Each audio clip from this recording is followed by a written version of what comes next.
বহু অভিযোগ আছে যে মুক্তিযোদ্ধা না হয়েও এখানে মুক্তিযোদ্ধা হিসাবে তারা তালিকাভুক্ত হয়েছে, গেজেটভুক্ত হয়েছে এবং সুবিধাদি গ্রহণ করছে। তো আমার দৃষ্টিতে এটা একটা জাতির সাথে প্রতারণা। এটা ছোটোখাটো অপরাধ নয়, অনেক বড় অপরাধ। তো আমরা এটাকে এই আদালতের কাছ থেকে যখন এই বিষয়টা নির্ণীত হবে তখন আমরা তাদের তো বাতিল করবই এবং এটার জন্য প্রয়োজনীয় সাজার জন্য আমরা ব্যবস্থা করব, এরা যেন শাস্তি ভোগ করে। একইভাবে অন্যান্য যে সমস্ত মুক্তিযোদ্ধার তালিকায় যারা ইতিমধ্যে অমুক্তিযোদ্ধা যারা এখানে তালিকাভুক্ত হয়েছেন, আমরা যাচাই বাছাই প্রক্রিয়াগুলার সুনির্দিষ্ট করতে করলে তখন তাদের ব্যাপারেও একই রকমের ঘটনাগুলো, একই রকমের বিষয় হবে। এটা শাস্তি পাওয়া উচিত তাদের সবাইকে দৃষ্টান্তমূলক। তা আমরা আশা করছি যে এই বিষয়ে আমরা খুব দ্রুত একটু এই কার্যকর ব্যবস্থায় যেতে পারবো।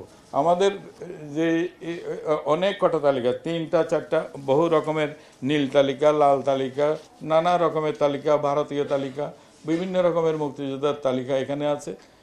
অনেক ক্ষেত্রেই দেখা যাচ্ছে যে অনুরাগের বসে কিংবা কারো আত্মীয়তার বসে কিংবা অন্য কোনো প্রলোভনে এখানে বহু মানুষকে অনেককেই মুক্তিযোদ্ধা করা হয়েছে।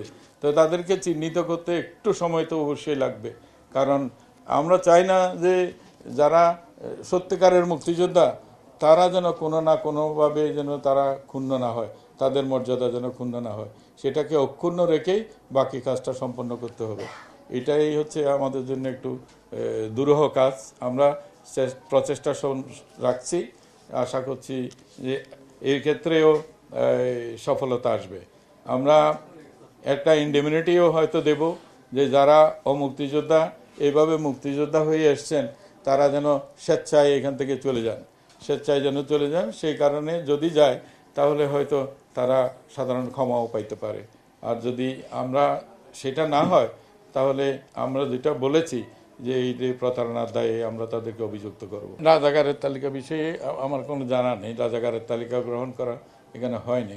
মন্ত্রণালয়ে আমি এই ব্যাপারে কোনো ফাইল পাইনি, এখনো আমার কাছেও আসেনি, মন্ত্রণালয়েও নাই। ওই যে উনি সচিব মহোদয় আছেন, উনি বলছেন মন্ত্রণালয়ের কাছে নাই এই রাজাকারের তালিকার কোনো কপি, কোনো বৃত্তান্ত নথি মন্ত্রণালয়ে নাই। রাজাকারের তালিকা করতে চাইলেও করা যাবে না, যেরকম মুক্তিযোদ্ধার তালিকা করা যাচ্ছে না।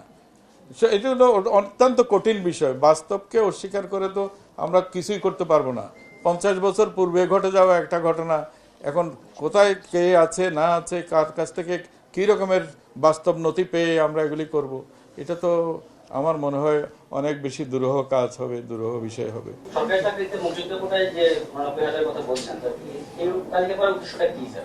এইটা তালিকা করার বিষয় হচ্ছে অনেক অভিযোগ আছে যে মুক্তিযোদ্ধার সন্তান না হয়েও নানানভাবে সার্টিফিকেট ইত্যাদি সংগ্রহ করে মুক্তিযোদ্ধার সন্তান হিসেবে চাকরি নিয়েছেন এবং সুবিধা নিয়েছেন।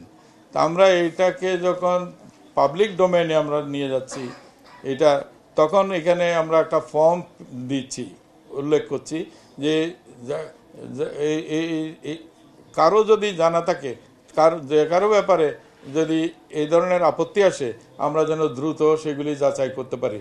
আর যাচাই করার পরে যদি প্রমাণিত হয় তিনি মুক্তিযোদ্ধার সন্তান নন, তাহলে আমরা তাকে আইনের আওতায় আনতে পারবো এবং তাকে এই প্রতারণার মামলায়ও আমরা দিতে পারবো।